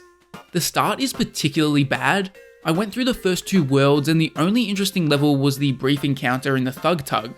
Ah yes, it's my favourite location from the SpongeBob movie, desert. Again, I don't think this is really the fault of Way Forward.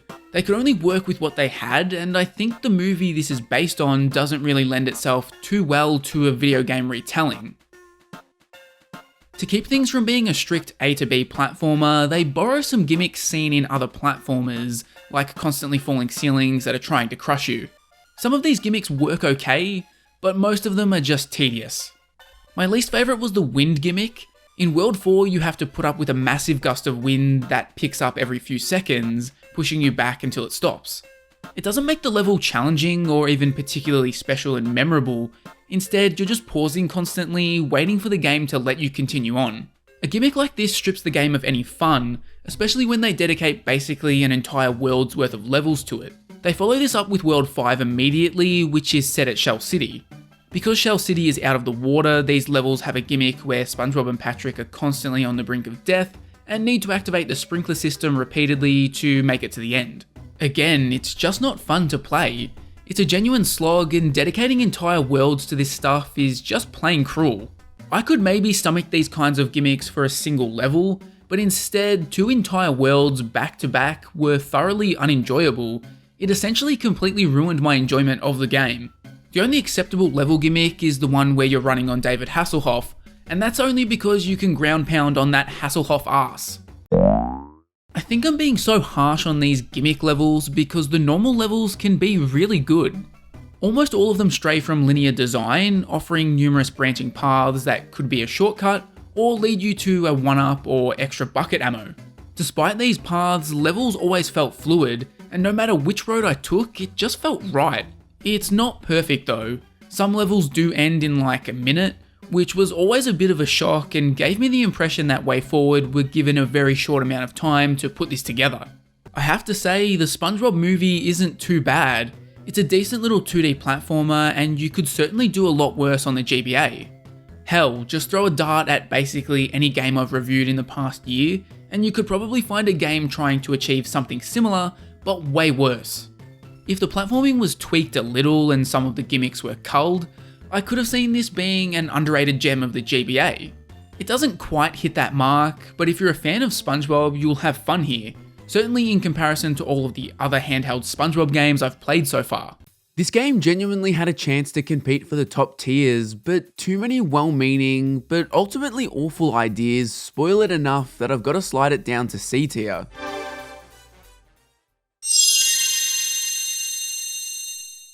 What we've got on home consoles is Mario Party minus the board game. If you're playing with friends, you can play one-off minigames or a tournament, but it's essentially just head-to-head minigame action. The board game aspects of Mario Party can be pretty contentious, so this might actually be a positive for you depending on your own personal preference. But in the game's story mode, all of the minigames are framed as auditions because the characters of Bikini Bottom are vying for roles in the Mermaid Man and Barnacle Boy reunion special. Before you jump into the story, you'll find that there are different difficulty modes, but of course, only the easiest difficulty is available. This determines how many popularity points are required for you to successfully land a role in the reunion special. Popularity points get awarded depending on where you finish in a minigame, as well as your actual performance in the game too. Playing through story mode can be done so with other human players, which I found really neat, and I feel like this is actually a great substitute for the Mario Party board game stuff. Fighting your friends to land different roles in the episode and the ultimate glory of being the supervillain at the end sounds pretty fun. If you're playing alone, you get to choose which AI characters join the chaos, and you get to tweak each of their individual difficulty levels too. A big pain point I had though was that so many of the minigames are way too easy on normal difficulty, and once you've jumped into story mode, there's no way to change it. If you watch this review and decide to give Lights Camera Pants a try, I really recommend bumping it up a notch for a more competitive experience.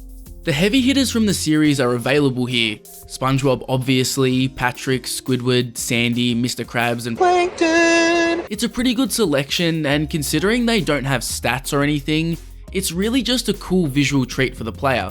Once you actually jump into the story mode, you find that it's broken up into 8 different areas. For example, the first selection of minigames all take place at the Krusty Krab. This serves as an audition for a role that ties directly into that location. In this case, you're trying to become a waiter. They also bring in a judge to determine who is the overall winner at the end of the area's minigames, and these often lean into some of the more obscure but just as iconic SpongeBob characters like Bubble Bass and Kevin. Hi, Kevin. As I mentioned, you have to hit the popularity threshold to win the minor role, and your overall goal is to have the most points by the end of everything so you can be the star. But one of the cool things about Lights Camera Pants' story mode is that you're not forced to win every minigame. Hell, you're not even forced to win every area. It's totally possible for none of the characters to reach the popularity threshold after all minigames are completed, which requires you to go back and replay games until somebody hits it. And if the person who hits it happens to be the AI, guess what? They get to star in that scene. I think this is a brilliant choice because having one character playing every role gets old really quickly. I was winning basically every role initially as Squidward, but when I lost one section to Plankton, I was actually happy. It was cooler to see him in a role rather than me, yet again. It really made me wish that the game would allow you to swap characters after every level, give me the chance to bring other characters into the show, rather than making this the Squidward Tentacles extravaganza. It's a bit clunky that there are more roles than playable characters too. And in general, seeing your chosen character act in the cutscenes really isn't that cool. Something about this is just sort of bland. I think maybe it would have been cooler if the Mermaid Man and Barnacle Boy episode was a legit episode of the SpongeBob show. Imagine you were unlocking a legit SpongeBob episode by playing this game, but the version each player unlocked would be unique. Instead, these cutscenes are kinda just dull. They're obviously entirely focused on Mermaid Man and Barnacle Boy, which means we get almost zero personality from SpongeBob and the gang. They're super long too. A playthrough of the story mode will take you around like 3 hours, and roughly a third of this is cutscenes. It kinda hurts the game's pacing. Lights Camera Pants has 30 minigames in total. Pales in comparison to the Mario Party games released around the same time, but 30 is more than enough to keep you engaged. At the very least, it's an improvement over the abysmal Nickelodeon Party Blast 2 years earlier. 24 of these minigames will be experienced across the game's story mode, while there are 6 more unlockable games. Minigames come in the form of free-for-all style games, as well as 2v2 games. I did like this variety, but it would have been even better if they went further and experimented with some other formats. But are the minigames good? That's the burning question with a game like this. And it's a loaded question. Are they as bad as Nickelodeon Party Blast or Cartoon Network Block Party? Certainly not. At their best, I think the minigames here are okay. At their worst, they're downright terrible. What really hurts the okay minigames and stops them from being truly great is a distinct lack of polish. THQ Australia so often set a really solid foundation with their minigame ideas, but then they just whiff it on the final execution. This clunkiness permeates throughout pretty much every minigame. I'll highlight some of the standout games that really illustrate my point, starting with Order Up. This is a 2v2 minigame with 2 distinct roles. The first role, being the cook, works. You've just got to cook the customer's order in the correct sequence and then give it back to the waiter. The other player is obviously the waiter. You need to take orders from the customers, which involves you hitting a 3-button combo and then taking it back to the counter. Once the order is ready, you need to remember which customer it's supposed to go to, then take it to them. The only problem is that giving the order to the kitchen and then taking the order back to the table starts clashing. So many times you'll be dropping a new order off at the kitchen at the same time an order is ready. You might press A to pick up the order, but no, the game has instead started putting the button prompts in for the other customer's new order. It's just way too messy to work well. This package bouncing minigame is super slow and really lacks the panic and manic nature that great minigames need. One of the better minigames is Gladiators, which definitely harkens back to classic Mario Party games. You're all on unicycles and have to knock your opponents off the small stage. However, this isn't a last man standing scenario like you might assume, but it's instead who can score the most points. It's almost really fun because it does get chaotic, but controls just feel too off. You go flying off the stage so randomly, and the movement controls are far too loose. It ends up making the game feel like it lacks strategy, and it's just complete luck if you win or not. Then you've got the bike minigame, which isn't like completely unenjoyable because it's broken or anything, but it's just dull. All you're really doing is button mashing after going off a ramp a million times, and then you do it for like 3 straight minutes. Hell, stuff like the kart racing minigame being split screen despite me being the only human player just really signifies the lack of polish. For some other minigames, the split screen stuff works because you want to keep an eye on how other players are doing, but here you need to keep your eye on the road 100% of the time, so what's the point? Why are you forcing me to squint at a tiny box in the corner? Hello darkness, my old friend. Lights Camera Pants is desperately screaming out for just a little bit more polish.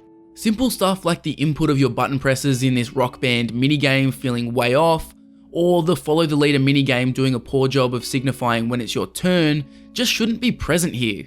And even when the games are okay, THQ Australia shoot themselves in the foot by making them overstay their welcome. They were so set on making every damn minigame have a 3-minute time limit, which ruins a lot of games. Not every game needs to have the same strict time limit. Hell, I'd argue none of the minigames here needed to last 3 minutes at all. I could definitely see Lights Camera Pants being significantly more fun when played with 3 other friends. It's got a lot more going for it than Party Blast. But pretty much every minigame featuring at least one fundamental flaw puts a cap on how much fun can be had here. One area I do want to give the devs a lot of credit is the visual presentation. This has got to be the best looking SpongeBob game so far in terms of both fidelity and animations. The in-game models look so good, and all of the cutscenes here are in-engine, which I think is a testament to how good the game looks, because a lot of other games feel a little cheap when they do this, but not Lights Camera Pants. But the presentation isn't completely flawless. The judges for the minigames in story mode are animated in the cheapest 2D style I've ever seen. It's laughably bad and does take away from the otherwise cool factor of having fan favourite characters appear. And there is voice acting here, but the amount of lines for each character are super limited and they get reused across multiple minigames. It becomes annoying fast. On the one hand, it's actually one of the better Mario Party style games I've played, but having said that, it does so much wrong that it's hard to actually consider it a good game. At this point, you're probably sick of me comparing the game to Mario Party, but how could I not? When you're trying to jump into a genre that was basically invented by this one franchise and has only been done well by this one franchise, well, you're going to be compared. Especially so when Mario Party games were still constantly releasing around this time. When you make a game like Lights Camera Pants, you've got to give gamers a reason to choose it instead of the latest offering from Nintendo. Ultimately, there isn't much reason to choose this unless you're a die-hard SpongeBob fan. I don't regret playing it, and it's not exactly a bad game, but it is frustrating. Frustrating that THQ Australia nailed so many things, but didn't quite have the polish to pull it off. Lights Camera Pants is a hard one to rank, but I think I'm going to settle on B tier. I think there's enough fun to be had here to warrant it being placed higher up. Yeah, it squanders some of the potential a SpongeBob party game has, but it also does so much right, and I think SpongeBob fans will get a bunch of enjoyment out of this despite its flaws. WayForward was able to carry an insane workload, and a lot of that is because they worked smarter, not harder. Their last 3 GBA games that I've covered all ran on the same engine, which there's nothing necessarily wrong with, but that's just the tip of the iceberg here. Lights Camera Pants feels so derivative. If you've played the SpongeBob movie game for GBA, you've basically played this game. From the opening title screen, the reused assets start, with the music being exactly the same. Then you jump in, and SpongeBob's animations are largely the same again. I don't mind devs reusing assets, especially when they're given insane deadlines, which is usually the case with licensed games, but here it often feels like you're playing the same game rather than an iterative sequel. Oh, and yeah, as you've probably realized by now, this version isn't a party game. It's not like party games were impossible to do on the GBA. Hell, Mario Party released a GBA title earlier this same year, and Nick's rivals over at Cartoon Network did it too, albeit very poorly.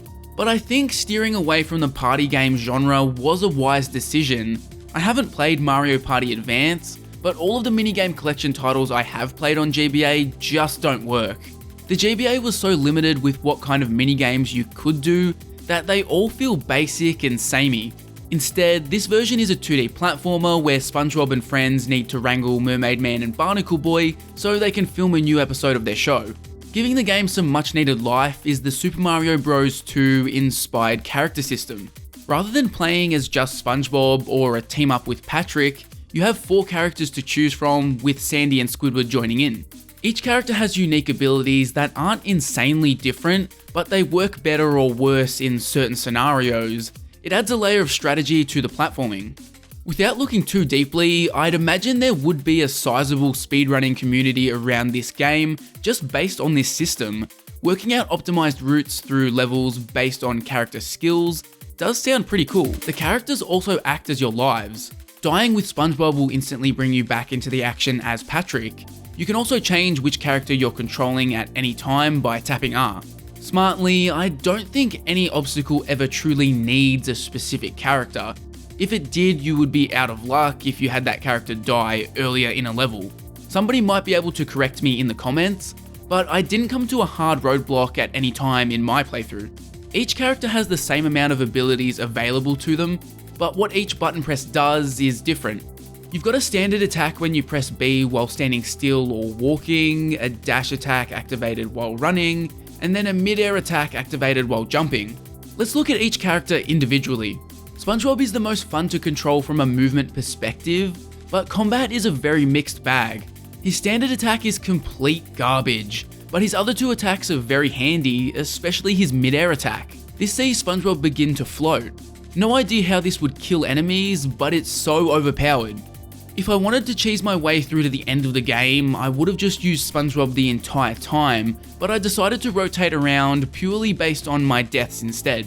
Patrick is this game's ranged attacker, throwing ice cream cones in a god-awful arced pattern.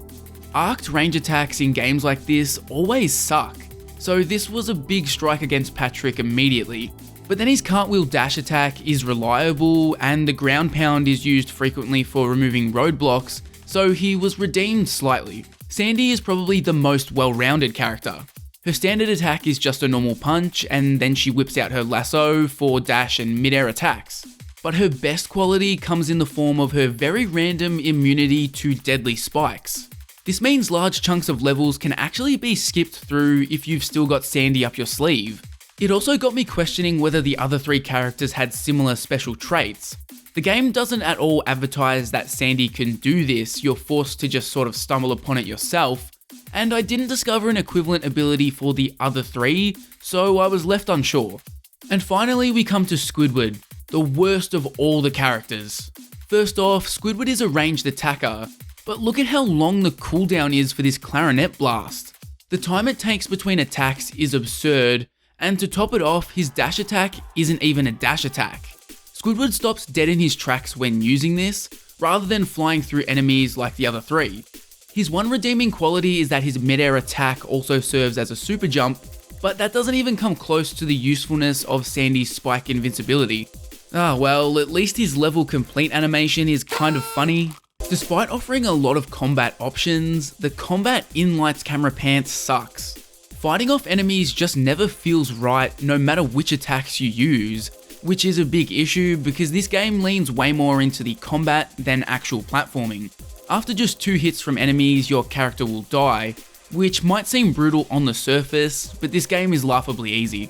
You won't be taking that much damage from enemies, and when you do die, the 4 characters acting as your lives gives you so much breathing room.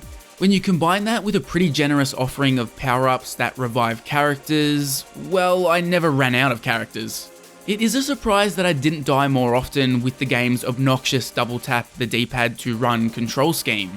I can count on one hand the amount of times double tapping a D-pad to run has worked well, and this isn't one of them. It makes movement feel so stop-start, and the spotlight really shines on how bad it is when WayForward introduces chase sections. When you do any action that isn't just running in a straight line, you revert back to walking. Decide to jump? Well, you're back to walking. Drop down off a ledge? Back to walking. It feels horrible and makes the combat look flawless in comparison. Lights Camera Pants on GBA has a very strict structure to how the game's laid out for the most part. The game has 4 worlds, each featuring 4 levels. The first 2 levels are platforming levels, while the final 2 are usually a driving level and a boss battle. The driving sections control surprisingly well, at least compared to the abomination that was the Great Juju Challengers racing a month earlier. Plus Sandy looks like she's driving a 2D version of the honor roller from Simpsons Hit and Run. The boss battles that finish off worlds are so bizarre, they take the form of a DDR style rhythm game. The music is actually pretty good for these dance fights, even if the button prompts don't really match up to the rhythm of the songs. Expecting that was probably a bit too much for a game like this. WayForward does try to get a little experimental with the later worlds. You'll get a level that is entirely a chase sequence, as well as a brick breaker and 625 sandwich stacker type minigames, replacing the DDR and driving portions. The game then ends with a 5th world, which is actually you playing through the episode of Mermaid Man and Barnacle Boy that was filmed. This just leads to you playing a bunch of minigames back to back. Once that's completed, you've experienced almost everything Lights Camera Pants on GBA has to offer. Well, there is one other thing left to do. So Lights Camera Pants on GBA does retain some of that party game DNA. Beating levels unlocks minigames, and by collecting these stars, you can also purchase additional minigames too.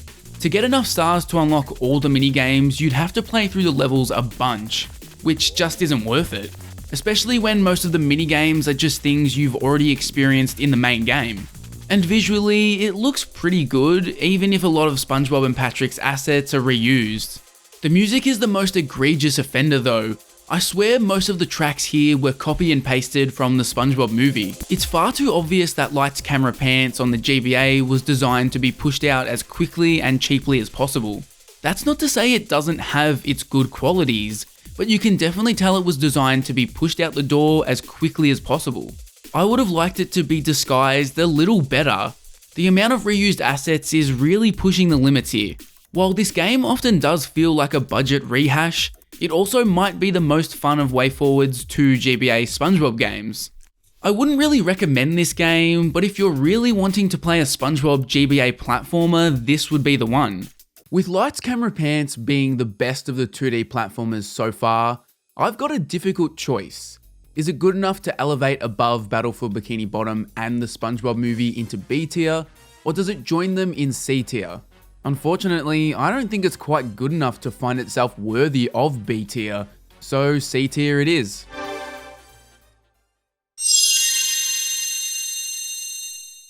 So SpongeBob has got superpowers. The Yellow Avengers narrative sees Mermaid Man and Barnacle Boy taking on the Dirty Bubble to kickstart things. Unfortunately, it all goes a little haywire and a bunch of miniature Dirty Bubbles get unleashed on Bikini Bottom. For some reason, the crime-fighting duo can't be asked with helping out clean up this mess, so they just toss Mermaid Man's belt at SpongeBob and get him to do it. With that narrative setup, you'd probably expect some sort of beat 'em up or maybe a platformer with a heavy focus on combat. Somehow, you'd be wrong in both cases for assuming that. At a quick glance, this is a 2.5D platformer. You'll be platforming from location to location in Bikini Bottom, but when you arrive at your destination, the game frequently turns into something of a point-and-click adventure game. You're constantly being given quests, many of which involve scanning areas and trying to locate items. Many of those items actually seem completely random at first too. And to top it off, it's got a bit of a Metroidvania influence from the fact that SpongeBob is being drip-fed new superpowers as you progress. So many areas of Bikini Bottom will be inaccessible until you get the right power, which will unlock new sections or even entirely new locations. Yellow Avenger is such a fascinating amalgamation of genres and styles we don't often see in Nickelodeon video game history, but is it fun to play? Well, I'm not too sure about that. The first minor issue you bump into is the platforming. Jumping makes you feel like you're underwater. Yeah, you quite literally are underwater, but floaty platforming is never ideal. I feel like most devs deliberately go for this when making a SpongeBob game, and it's always a huge misstep. Characters in Bikini Bottom might literally be underwater, but they don't move around like they're underwater, so it's extremely unnecessary to make the movement feel like this. The floaty platforming also makes most of the platforming irrelevant. SpongeBob's double jump clears most gaps in the game. There are spots where the game wants him to use these poles to swing around and clear gaps, but they are totally unnecessary. The DS version of Yellow Avenger is, unsurprisingly, very touchscreen focused. To activate one of SpongeBob's newfound powers, you need to find one of these pads, stand on it, and then draw a symbol.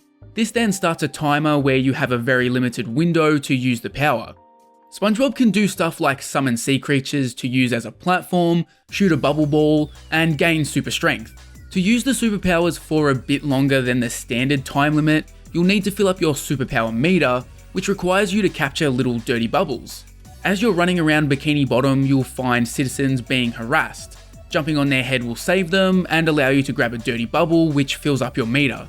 Saving people from the dirty bubble doesn't always go to plan though.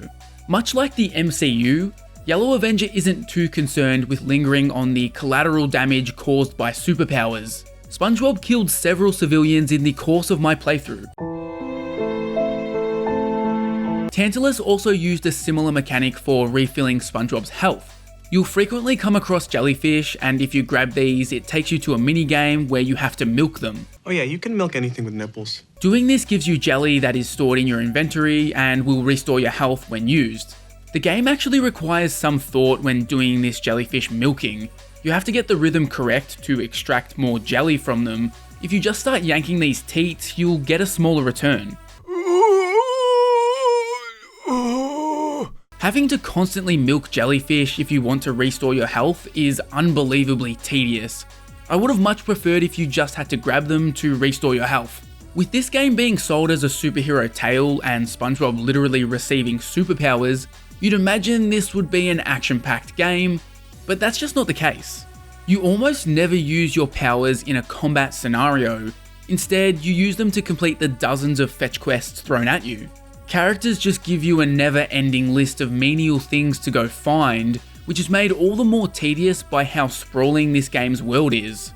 Bikini Bottom is surprisingly and impressively big here. There are 9 different locations and they all interconnect. Each area is generally pretty big in scope too, usually to accommodate the fact that there are locked paths that you can't get to until you obtain certain powers. To help with this a little bit, there's a bus stop in each area to allow for quick travel, but this only improves things slightly. Areas are so big and bus stops so infrequent that most of the game still ends up consisting of you running back and forth through the same locations a million times. My best advice for anybody attempting to play this game is to be absolutely thorough when exploring areas. Grab every item you can on your first visit. So often I saved considerable time by doing this. There were multiple occasions where it was clear the game wanted to send me back to a location I had just come from, but because I was thorough, I was able to cut through some of the backtracking. I think the fetch quests and backtracking feel even worse because Bikini Bottom is so devoid of life. The only time you encounter any people in this ghost town is when they're being harassed by dirty bubbles. Other than that, characters really only pop up when they're specifically linked to a quest. I will say though, Tantalus should be commended for the very handy quest log here. For a game like this, a quest log should be standard to make sure you aren't ever wandering around aimlessly, but the quality of the directions given in the quest log here is spot on. Tantalus is never vague about what you should do, so you at least feel like you're always progressing forward, even if the never-ending fetch quests are a slog. I imagine one of the reasons the DS version scored higher than the PSP version is the second screen integration. This is used for the powers as I mentioned, as well as some literal point and click gameplay, but outside of that it always displays either a world map, inventory, or your quest log. Having all this key info always on display made this experience so much more friendly. But I think the biggest sin of the Yellow Avenger is that it's way too long. It will take you 5+ hours to beat if you know exactly what to do at all times. Probably the most accurate genre this game falls into is point and click adventure. If you were to play a staple of that genre, such as the Monkey Island games for example, a playthrough where you're solving everything relatively quickly will take between 3 and 7 hours, depending on which entry you're playing. It's baffling that Tantalus decided to have this game stick around for so long, especially when most of the game just consists of backtracking to pick up and deliver items. For the average player on their first playthrough, Yellow Avenger is likely to take close to 10 hours to beat. It's just way too long for what it is. Visually, the game looks pretty good most of the time, especially for being the first SpongeBob DS game. They did the Flying Dutchman dirty with his character model, but outside of that, Bikini Bottom is recreated really well, and like I mentioned, the scope of the environments here is rather impressive. I could have gone for some more variety in the music though. You pretty much get one song per area, and with the amount of backtracking going on, it gets grating quickly. It's just another aspect that makes the Yellow Avenger feel so repetitive. It's got some interesting ideas, and some genuinely good ideas too, but it never comes together cohesively to make a good game. The combination of point and click adventure and Metroidvania, tied up in a 2.5D platformer package, is so unique, but the way Tantalus cooked it up doesn't work. I kind of get the vibe that being tied to the DS may have held this game back a bit. I feel that if it was PSP exclusive, they could have utilised the more powerful hardware to lean into the combat and superpowers more, and it should have allowed them to make Bikini Bottom feel more lively. Tying the powers almost exclusively to removing roadblocks or jumping over obstacles is a big letdown. I commend the devs for trying something different with the SpongeBob IP, but different doesn't equal good, and that's why I'm placing the Yellow Avenger in D tier. It's a neat curiosity in SpongeBob's video game history, but not much more than that. The big problem with detection is interpolating the returning signals.